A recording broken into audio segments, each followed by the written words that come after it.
Yeah. in the webinar. Yeah. All right, so let's get started. My name is Larry Dannenberg. I'm the founder of College Solutions. And I'm Margaret Bodney. Margaret, go ahead. Thanks. I'm Margaret Bodney. I'm the managing director of College Solutions. I manage the Virginia and North Carolina practice. And Margaret hi, spent everyone. time in UVA's admissions office. And Anne Marie, you want to introduce yourself? Yeah, of course. My name is Anne Marie Chan. I'm the managing director of Compass Education's Group's New York office, which opened about 2 years ago. I've worked in tutoring going back at least 10 years, and then came on to Compass full time about 2 years ago to help them open the New York office, and have some connection to North Carolina. I graduated from Duke with a degree in economics, and went to business school at NYU not too long ago. So a lot of people have a lot of questions about the testing for the class of 2021. I don't know where to start outside of, oh my God. Yeah, so as I shared with Larry, I could start and dive in with some of the slides that I put together to just give a sense of how people are feeling, and ask questions along the way. And hopefully I'll be able to answer what I'm able about testing and how it applies to the current landscape. So let me go ahead and share my screen.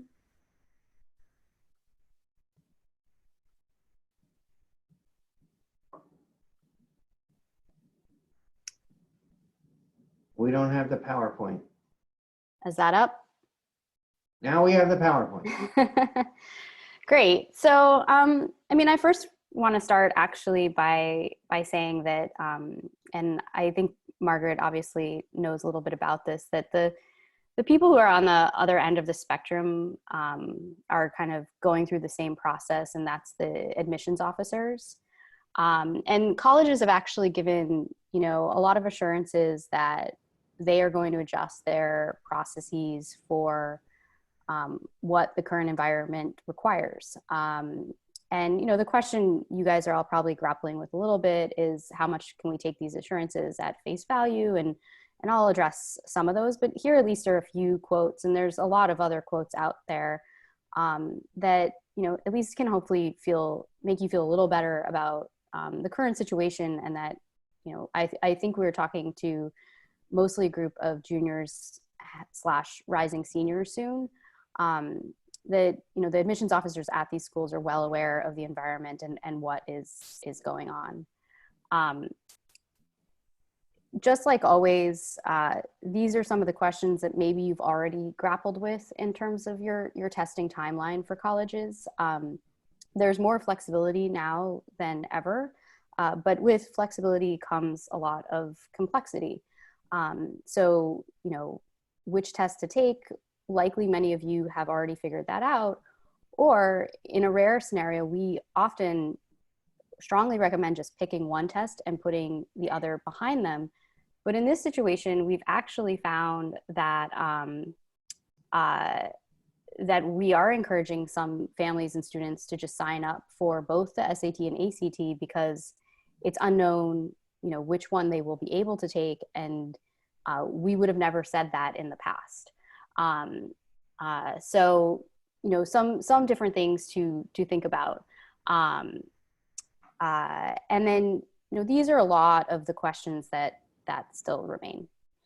So hopefully I can address, maybe not kind of all of these for everybody, but these are probably a lot of the topics I imagine are kind of on your brain. And hopefully, some of these, if not all of these, will be resolved by the fall. But it's uncertain which one of these, questions is really going to, affect your individual student. Certainly, we think that the College Board is taking a bit of a wait and see how their digital AP experiment is going to go. In that regard, if it goes, somewhat smoothly, the likelihood that they're going to roll that out in the fall for SAT it's a strong indication that they will. And the likelihood that ACT is also going to roll out something that's at home digital it's a strong possibility as well. So those are all wait and sees. But the ACT and the College Board also want to stay relevant as part of this conversation. They don't want to disappear either. But what does this really mean? And you've probably seen the news about a lot of schools going test optional, and I get on a daily basis a lot of questions like this. Should I submit my score? Should I take my score? What does test optional really mean for my student? And I think because of those quotes from a lot of the admissions officers that yes, you can take colleges at face value and that they really do want to provide even more flexibility for students and understand the current situation that a lot of students are in. But test optional also does not necessarily mean test blind. So I see that one of the attendees asked, is there a benefit if the junior has taken a ACT and it's a good score of submitting? Then yes, if that score is going to show a strength, then by all means submit that score. And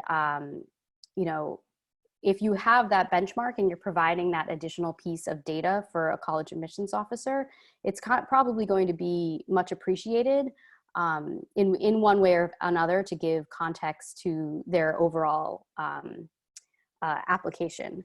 But for those who maybe test optional is kind of a new concept, just to give a little more context here. So of the top 100 schools right now, 34 national universities are test optional. And that's a growing trend. And then liberal arts colleges, they're going even faster. They have smaller pool of applicants they can sift through a little easier, and that's looking at 69. And here's just a quick snapshot of an update of how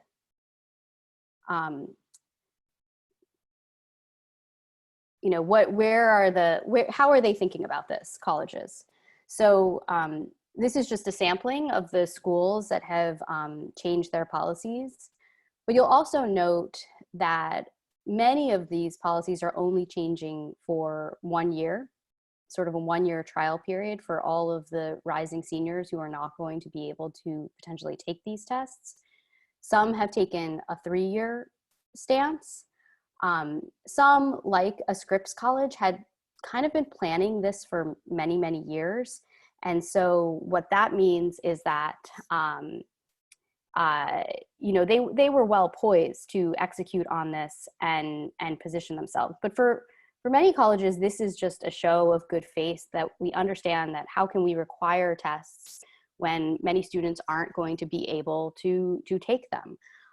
But if you are able to provide a score that gives context to your students, again, they will probably be somewhat appreciative of that additional data point alongside what other grades they're able to provide as well. So these are a few national universities. This is the more tighter list of liberal arts colleges that some of your students may or may not be interested in. And as you can see, Williams and Amherst are way up on that list. Now that doesn't necessarily mean that every student is not going to submit a score. So those are some things to kind of be thinking about when you're thinking about your applications for your sons or daughters for next fall. And like many other things in college admissions, and I'm sure Larry and Margaret can speak much more closely to this, it's all about kind of like being in context with where your student is coming from, what their school is, what their school is like, and how they kind of compare to their immediate surroundings. Here's a few other slides that just kind of slice the data a little bit more, but I actually want to go to not take too much time up and jump to Chicago pretty quickly. And as you can tell on this slide, I had to just quickly go in and strike through Claremont McKenna because as of last night, they changed their policy to test optional. But all that being said, there are still many schools that are, as it stands now, requiring the SAT and ACT. And this is on a national level. So a lot of the times, the one we kind of point to as an example is University of Chicago. But they approached test optional with a big plan in place to then provide the support for families with scholarship money so that it would entice more first generation and low income students to apply and, you know, take away some of the barriers to entry that might be preventing those students from applying. But at the end of the day, it was 10 to 15% of their freshman class did not submit scores. So, you know, 85% of students did submit scores. Granted, you know, this is not in COVID times, but it sort of gives you a sense that even if a school is test optional, that many students are, if they are able, to submit scores. And in fact, by default, University of Chicago it was a win-win for them because their average score actually went up. And then their applications went up, and by default, their admit rate went lower. So they actually were kind of ahead of their the thinking to do this, and you know they kind of won on several scenarios. They did get more low-income first-gen families, but also became, you know, even that much more highly competitive. So these schools did not necessarily get kind of easier to get into.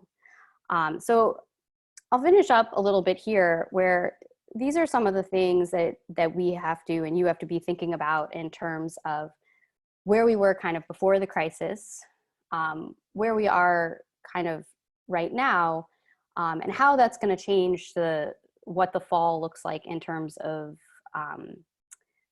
college applications. There's even some, you know, questions up in the air about, you know, the APs. Are colleges going to accept this 45-minute exam at home the same way they had before? And then there's a lot of high schools that have actually gone past fail this spring. And in some ways that actually sets us up, if you are able to submit a test score, if that's the case, it again gives a little bit more context to where students coming from and how they can perform. So that's a little mini presentation, and I'm happy to take you know, some more specific questions and kind of dive into any of these given topics a little bit more and talk through what we're seeing, how families are adjusting to this scenario, what are some, you know, crazy things we're seeing, but just how all different families are trying to decide what's best for their student over the next coming months when it comes to testing. And as Larry and I have discussed, the other thing that's kind of disappeared in some ways entirely is subject tests. And subject tests in particular, unless it's really going to showcase a strength of a student without much heavy lifting, you know, your students this fall can actually probably just simply let them go. So they are trying to make some elements of the application process as much as they can easier for families. So in some ways, you know, here's the before and after, and here's kind of some next steps to think about as you plan for the coming months.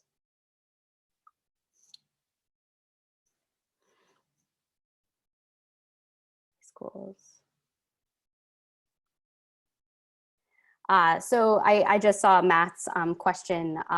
So yes, I think that, you know, within context, that test scores can have a little bit more, can be sort of somewhat helpful to admissions officers if grades are going pass fail.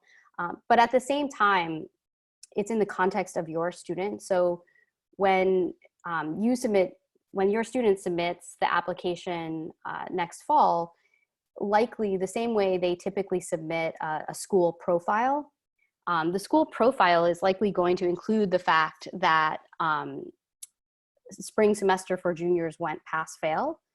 So they hopefully are going to take that in context. Obviously, though, a test score can provide a little bit more context to that. And I see, Larry, would you like me to stop my screen share or keep this up? No, I think this is fine to leave the screen up for a second. Okay. I think one of the things that people are very concerned about is the idea of, I have a test score. Do I submit it even though it's test optional? Do I submit it if it's above the mean? Do I submit it if it's in the middle 50%? When do I submit it for test optional schools? I think is one of their questions. Yeah, and I think that's a really challenging question and probably a case by case situation.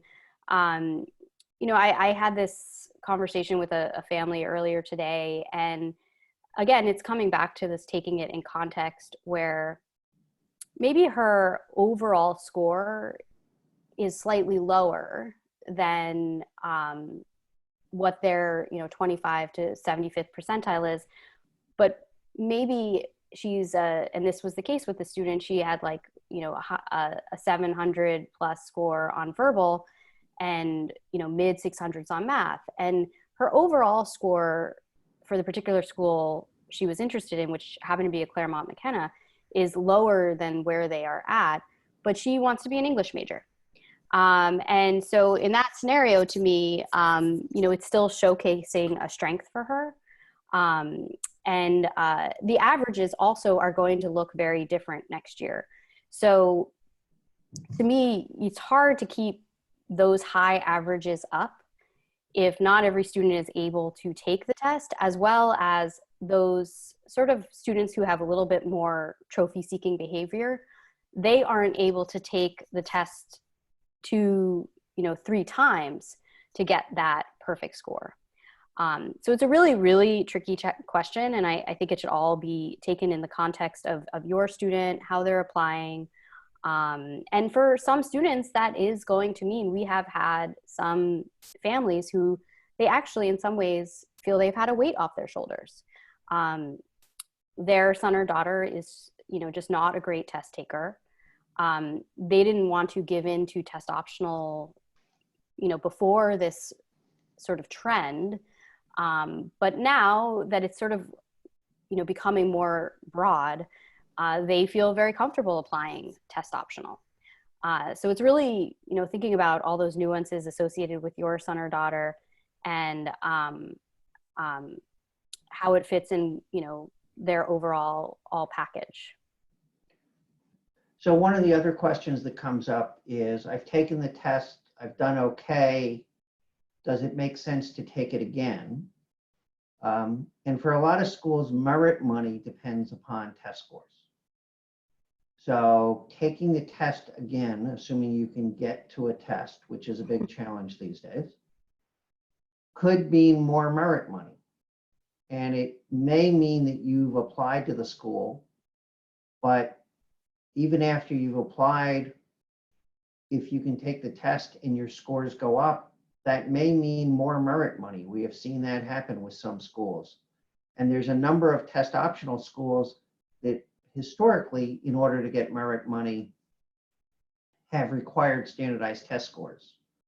I think one thing that'll be interesting is this year, when some students are not going to be able to take a standardized test because their high school, the testing location is closed or there's no proctors. So the idea of merit money is there. Colleges are going to have to figure out what to do if you can't take the test score, take the tests. Um, Another student was asking about subject tests. Does this help them stand out? So I guess that really comes down to the question is, if a school's not requiring subject tests and there's none that are requiring it anymore, or they will consider it, will they even see the subject tests? So test scores in relation to merit money, I mean, that's really tricky. You know, one of the things that you and I had talked about, Larry, is that potentially maybe you can even take a test down the line after you've submitted your application. But it's hard to imagine that they can be as stringent as they have been in the past, where, you know, some schools really do have, if you achieve a certain level of the SAT or ACT, then you are eligible for a certain amount of merit money.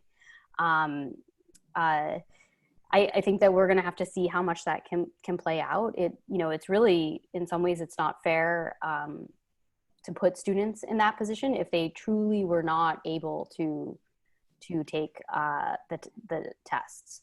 So we'll, you know, the same way schools are adjusting for test optional, I think is very similar to how they might have to adjust a little for the merit, how merit money works in those particular situations. In terms of subject tests, I think it goes back to, you know, one, a lot of this will boil down to getting a spot, and if they shift them to an online at home, how easy is it to actually take the subject test? And again, how much heavy lifting does a student have to do well on that subject test if it's available for them to take? So, you know, there are some scenarios that we've worked through with some families and students where, you know, some students are trending towards an 800 on the physics subject test. That's a challenging test. You know, it's hard to imagine that if they submit that score or include it in some additional information, that it won't be seen as somewhat of a strength, or an admissions officer will probably at least see it. Is that going to be the thing that gets them into college? Probably not. But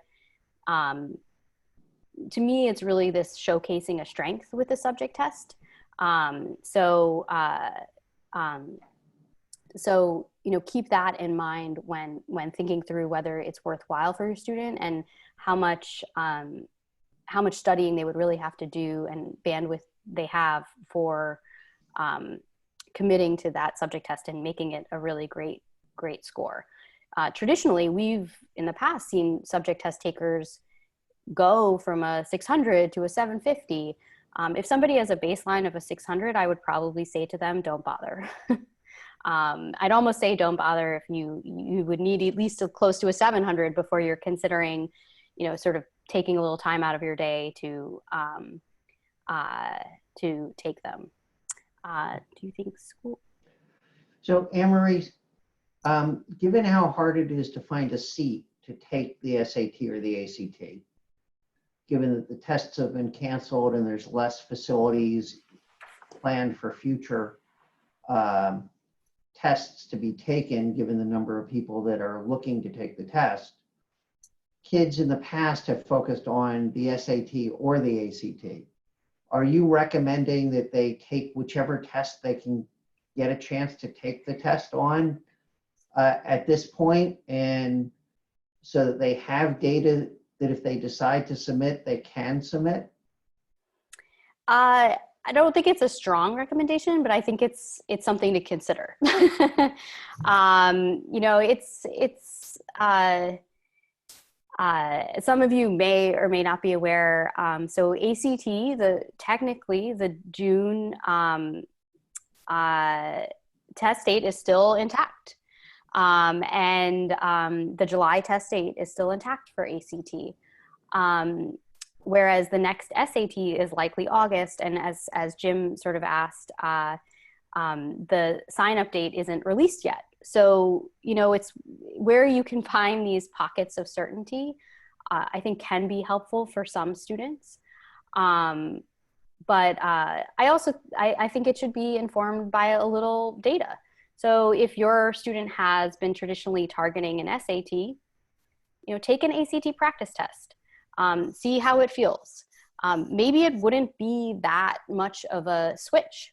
Maybe the student would have to do a little self-study to get up to speed on the science section, but the math and verbal sections of the ACT and SAT have never looked more similar. And so, to have your student take a practice test and, see where they're at. And that can be a nice way to evaluate whether it makes sense to just grab a seat for June or July. I would recommend July. I think I think the June test date is still somewhat problematic in my mind. But ACT is just willing to wait a little longer before they cancel it. I think they're thinking that it might be possible in some states, but that just feels very problematic to me. But yeah, those are some things I would be considering, where in other years, I normally say we strongly suggest just picking one test and sticking to it, and not sort of muddying the waters. The other thing students sort of do have going for them right now, which they don't normally, is that they do have a little bit more bandwidth. So if that means sitting down with an ACT book when you had previously taken, had been targeting the SAT, then, they have a little time. We're not competing with all their activities that they normally have. And they can take a little look.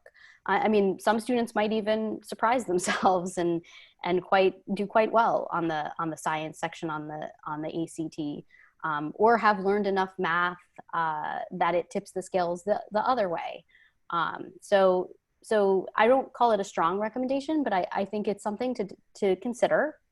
And it does, open up your options and, give you the possibility of getting some data point on the books. And then you still often have the decision of whether you even submit that data point.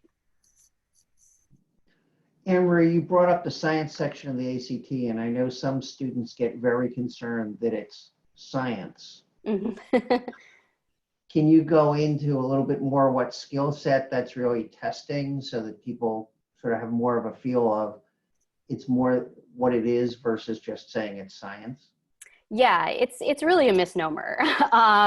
It's more, I like to say, reading comprehension in disguise. And I think I love saying that to strong humanities students, because I've seen great gains on ACT science from very strong reading comprehension students.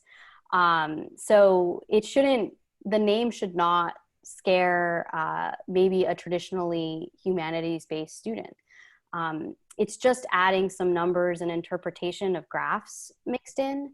But it's basically reading comprehension. And I've seen students where their weakest score is math, but they've had really impressive score improvement. It's, let's say, on the ACT, their English was a 26, their math was a 22, their reading comp is a 30, and their science started out at a kind of 22, and the science has actually improved close to that 30 level. So it's never going to be testing some biology concept or some chemistry concept that you learned in school. But I think it tends to bring a lot of anxiety for students because they feel like that's what it's going to be testing, and they have to be a, quote unquote math science student to do well at the section, which is not the case. And in the fall, the ACT said that they were going to allow you to take individual sections of the test, right? Yeah, and this is a big question mark too. In some ways, it sets them up really well to do digital testing, but and I do actually have some slides associated with this,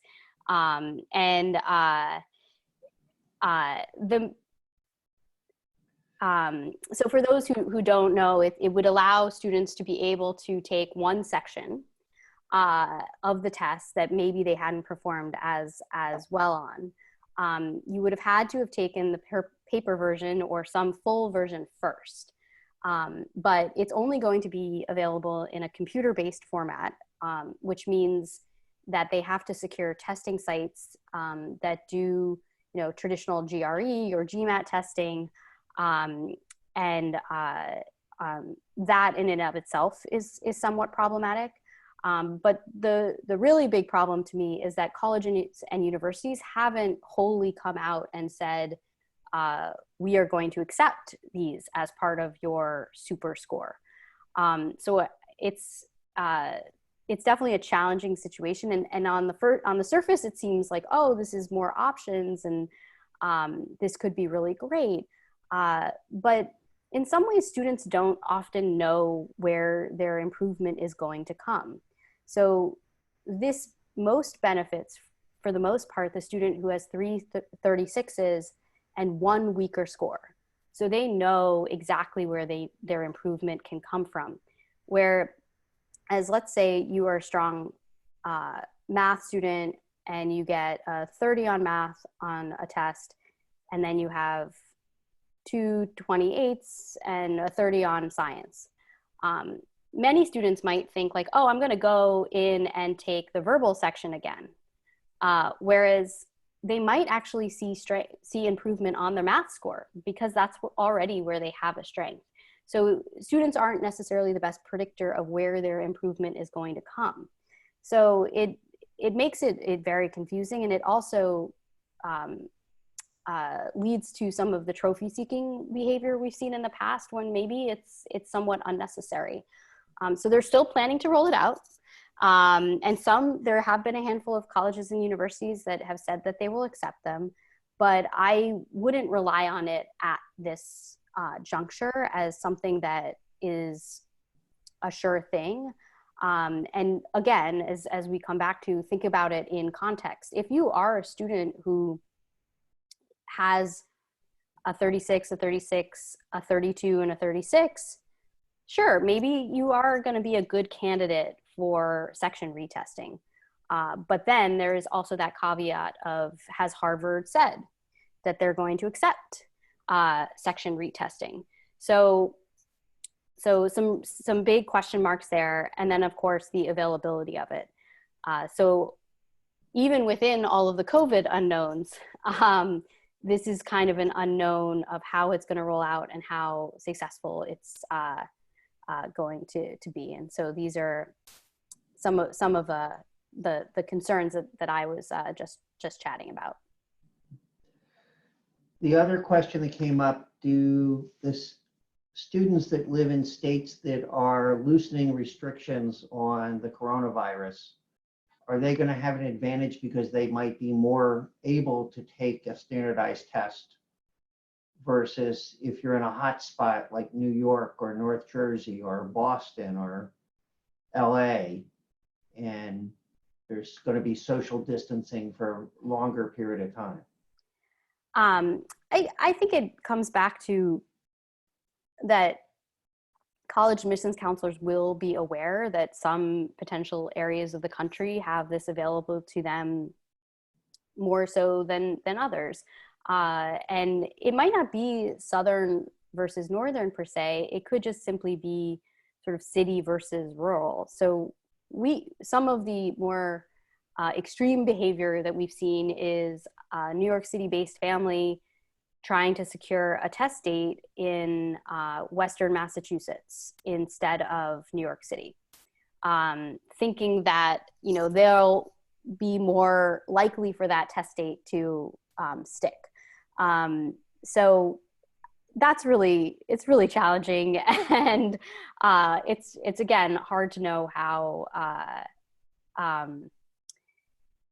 to know how colleges are going to approach it. But I think if it is a broad stroke thing like Southern states versus here or there who has loosened restrictions, I'm going to trust the college admissions advisors are going to be aware of that. If you live in New York City and you've been in New York City the whole time this has been going on, there's obviously going to be less opportunity potentially to be able to take these tests. And I don't think there's an expectation that a student can make it to another area where testing is available to them just so they can be able to submit an ACT or SAT.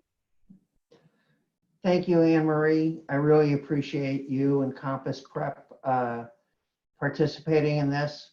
Compass Prep is really the leader in understanding what's going on with standardized testing throughout the country. They always have the most in-depth analysis, the best information. They're great at test prep, so we really appreciate your assistance. Of course. And next week, we'll be talking about a different subject on COVID-19 and what that means for college admissions. So if you're interested in learning about these, please subscribe to our on our website, our newsletter and webinar, and we'll keep you up to date. Thank you very much. Appreciate it. Thank you.